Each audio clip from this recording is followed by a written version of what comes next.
yang tidak berhaji, apakah bisa mabrur? Bisa. Ini dahsyat nih. Ada orang haji, belum tentu mabrur. Ada yang nggak haji, bisa mabrur. Apa diantaranya yang dia kerjakan? Dia mengerjakan amalan seperti orang haji. Walaupun dia tidak berada di sana. Dan tentunya bukan amalan haji.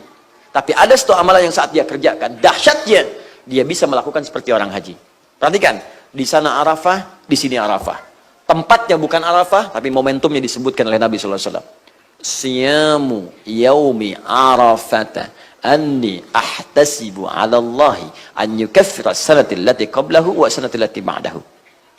Puasa di saat hari Arafah. Yaumu Arafata. Nabi bisa menyebutkan begini, Siyam tis'a Dzulhijjah. Puasa 9 Dzulhijjah.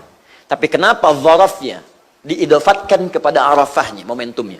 Puasa di hari saat orang sedang melakukan Arafah. Kenapa disebutkan puasa pada saat itu? Bukan dengan tanggalnya, tapi dengan momentumnya. Ini di dalam sekali kajiannya di ilmu hadis. Supaya memberikan pesan kepada kita. Jangan cuma puasa di tanggal 9, menahan lapar dan haus saja. Bukan itu yang diinginkan. Kalau cuma tahan lapar dan haus, gak usah nunggu tanggal 9 Dzulhijjah. Senin puasa. Kamis puasa. Ayyamul Bid puasa. Puasa Daud bisa. Ngapain nunggu sampai 9 Dzulhijjah? Tapi kalau Anda ingin mengerjakan 9 Dzulhijjah, jangan cuma tahan lapar dan haus. Sayang, ada sesuatu yang akan hilang. Apa yang Anda kerjakan? Nabi sebutkan kalimat Arafahnya, mudhaf ilaih. Dalam kaidah bahasa Arab, mudhaf ilaih itu, mudhaf ilaih akan dibawa ke hukum mudhaf. Paham nggak? Tidak. Mudhaf itu sesuatu yang disandarkan. Mudhaf ilaih yang jadi sandarannya. Misal, ini spidol, ini saya. Kolam bahasa Arabnya, spidol, pena, kolam. Ya, kolam. Kolam itu bukan tempat ikan. Ya, dalam bahasa Arab, kolam, spidol, pena yang jadi alat tulis namanya apa? Kolam. Kolam, ini saya Adi. Kolam Adi. Pulpen saya, spidol saya. Spidol ini punya Adi. Maka hukum pulpen gak bisa dipisahkan dari saya. Makanya orang yang mau pinjam spidol pulpen dari saya, maka dia harus bilang kepada saya dulu. Adi gak akan bisa dipisahkan dari spidol. Begitu Adi nyimpan spidol, kemudian dia pergi, maka orang katakan, Pak Adi, spidolnya ketinggalan. Jelas ya? Selalu bergabung. Nah, puasa di hari 9 Dzulhijjah bukan tanggal yang disebutkan, tapi momentumnya. Siyam yaumi Arafah. Yaum Arafah. Yaumnya menunjuk kepada harinya, jelas. Tanggalnya jelas. 9 Dzulhijjah. Tapi Arafah menunjuk pada momentumnya. Seakan-akan Nabi ingin mengatakan, jangan cuma puasa di tanggal 9-nya, tapi kerjakan amalan-amalan saat orang ada wukuf di Arafahnya. Saat mereka duduk berwukuf, bermunajat, bermuhasabah, Anda pun sambil puasa, koreksi diri. Itu yang dimaksud puasa Arafah, koreksi diri sambil puasa. Bukankah puasa hari muhasabah?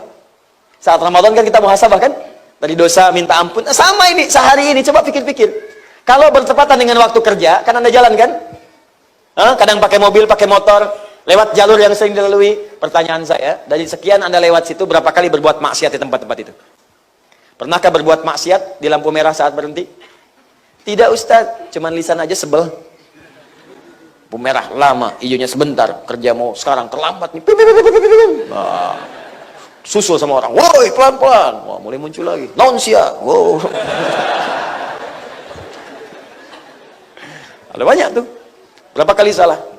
Terus di meja kerja, ayo ngaku berapa kali berbuat salah di meja kerja Anda? Udah puluhan tahun bekerja. Ayo. Bahkan menuliskan sesuatu di jam kerja yang bukan pekerjaan Anda. Ya, main game saat jam kerja kan keambil, tapi gaji nggak mau dikurangin. Coba telepon kantor dikali-kali pakai untuk masalah pribadi. Telepon ke rumah cuma nanya kabar istri, sayang bagaimana kabarnya? Pakai telepon kantor. Saya pernah di jalan ditelepon oleh kolega saya. Sahabat saya sedekat keluarga. Begitu nelpon, ini kok nomornya bukan nomor dia.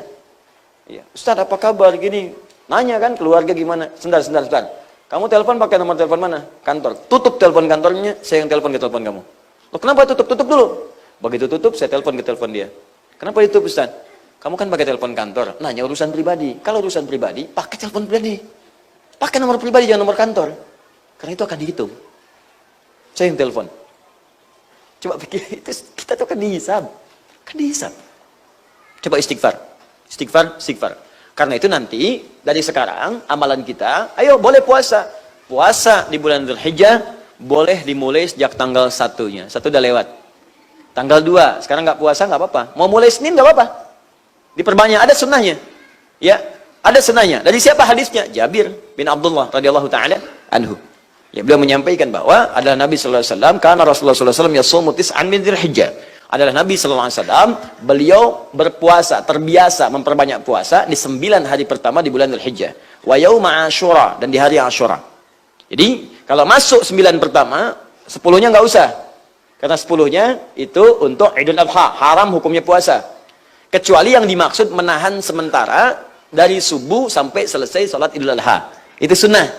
Ya, tapi tidak diartikan puasa, menahan saja imsak.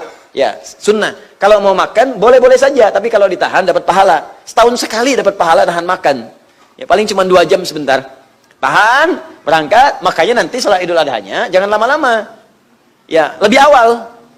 Kalau kemarin 6:30, sekarang 6:45. Ya, bisa. Percepat, jangan dilambatkan. Karena sunnahnya tahan makan. Kalau Idul Fitri, makan dulu untuk menunjukkan hari ini sudah nggak puasa. Ya, sudah.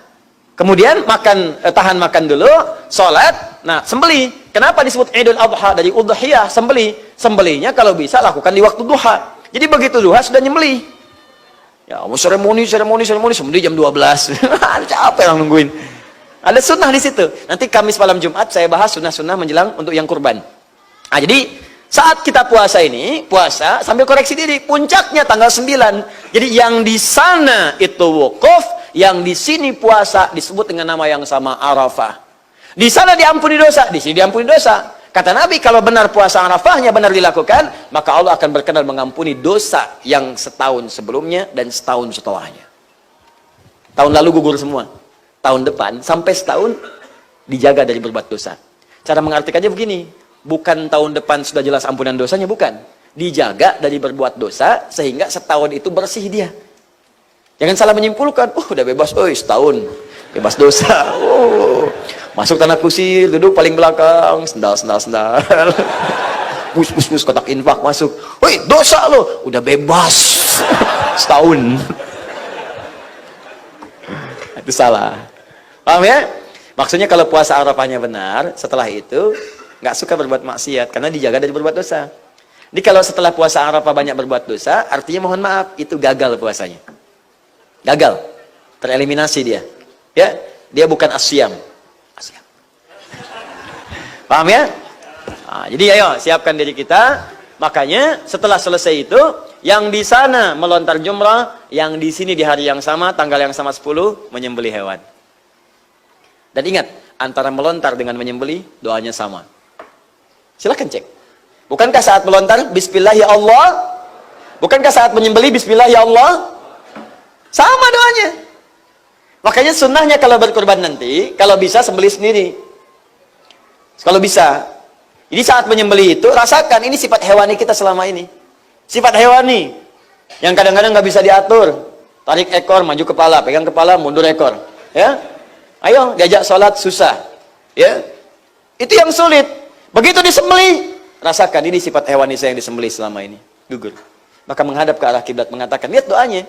Kan sebelum menyembelih itu ada doanya. Kalau tak mampu menyembelih sendiri, orang lain yang sembelih. Kita menghadap ke arah kiblat berdoa. Apa doanya? Sama persis dengan yang lontar jumrah. Inni wajjahtu wajhiya lilladzi fataras samawati wal arda hanifan musliman wa ana minal musyrikin. Inna salati wa nusuki wa mahyaya wa mamati lillahi rabbil alamin la syarika lahu bidzalika umirtu wa ana minal muslimin. Allahumma hadza minni ya Allah wa laka wa min ahli. Bismillah Allahu akbar. Kemudian sebutkan di akhirnya, tujukan untuk siapa kurbannya. Apakah personal, untuk keluarga atau untuk yang lain. Baru bismillah Allahu akbar. Jadi tepat dengan bersamaan. Maaf izin ya. Yang di sana berdoa mohon ampun dan diampuni, yang di sini menyembelih, atau kalau dia nggak menyembelih sendiri dia berdoa, begitu disembelih digugurkan oleh Allah semua dosa-dosanya dari ujung kepala sampai ujung kaki. Hadis sahih di hadis Muslim jilid yang ke-7. Nomor hadis 1977. Paling kiri sebelah kanan, paling kanan sebelah atas. Riwayatnya dari Ummu Salamah radhiyallahu taala anhu. Perhatikan hadisnya.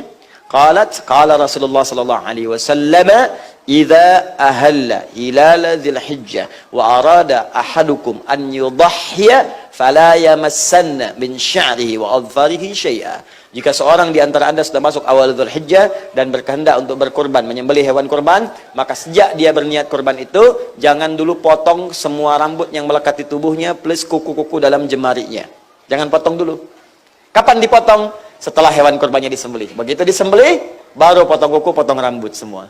Kenapa jangan dulu dipotong? Agar Allah berkenan mengampuni semua dosa yang pernah melekat di semua ujung rambut dengan kukunya.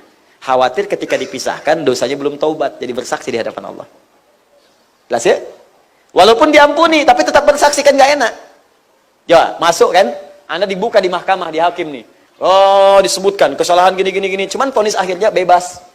Gak terbukti, cuman dibuka. Kan gak enak kan? Yang enak itu, tutup, habis semua. Udah, SP3. Gak usah dibuka lagi. Paham? Udah selesai. Nah, itu bagian yang pertama. Nah, ini baru ampunan dosa. Saya tutup dulu yang terakhir. Saya minta 7 menit boleh ya? Nanti seperempat jamnya buat diskusi. Kalau ada yang bertanya, boleh ditanyakan. Nanti saya bacakan. Insya Allah saya konsisten untuk yang sekarang. Kecuali ada sesuatu yang harus disampaikan. Ini ampunan dosa. Sekarang pertanyaannya, untuk dapat pahala syahid apa? Bagian keduanya. Dimohon izin ya, kalaupun nggak puasa, istighfar. Banyak istighfar, duduk dengan keluarga, koreksi diri, perbaiki diri. Ya, nanti sampai tanggal 9, puncaknya tanggal 10-nya. Begitu selesai, amalan keduanya. Lihat sini baik-baik. Amalan apa yang setara dengan jihad yang bisa kita turunkan? Gampang, kuncinya dari Nabi, amal soleh. Setiap amal yang dipandang soleh. Bagaimana cara menemukan amal soleh? Lebih gampang lagi.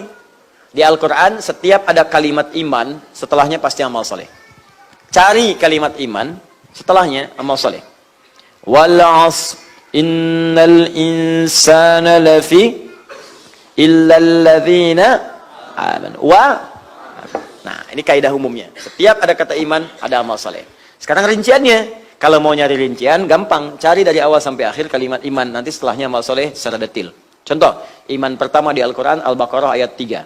Alladzina yu'minuna bil ghaib. Iman kan? Setelah itu amal soleh. Wa yuqimunas. Nah, mulai sekarang perbanyak sholat. Perbanyak sholat. Karena kalimat sholatnya di situ jamak tanpa batas. Ya, bukan menambah yang sudah pasti. Subuh sudah 2, jangan ditambah jadi 3. Tambah sunnah. Ya, mulai sekarang bismillah, tahajud setting malam, tahajud. Duha, syuruk, keluarkan. Saya kan pernah kasih PR sebelum Ramadan. Jenis sholat sunnah apa saja yang ada, yang disebutkan oleh Nabi, turunkan semua. Malamnya, siangnya, paginya, sorenya, turunkan semua. Yuk, mohon bersabar 7 hari ini. Ikhwan sekalian, saling mendoakan supaya Allah kuatkan kita. Saling doakan. Mohon bersabar, kerjakan. Ya, sholat sunnah. 2, wa mimma razaqnahum yunfikun. Infak. Infak ya. Infak. Infak itu tidak harus berupa uang. Kalau nggak ada uang, makanan. Nggak ada makanan, pakaian. Ayo ya, buka lemari pakaian. Lihat-lihat makanan. Kalau masak sekarang, khusus 7 hari ini, bismillah. Setiap masak bagi 2 dengan tetangga. Bagi. Untuk Anda, porsi yang lain bagi tetangga. Bagi tetangga. Ya, kok dibagi Bu? Tumben biasanya nggak bagi. Ya, insya Allah ada kemuliaan. Zulhijjah ya Bu?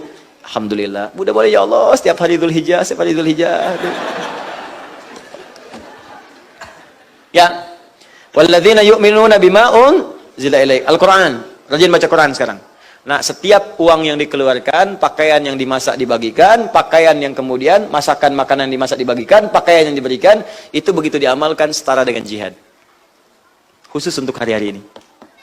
Udah, nggak usah ada ukuran. 700 kali lipat udah nggak ada ukuran. 10 kali lipat nggak ada ukuran. Jihad. Jihad.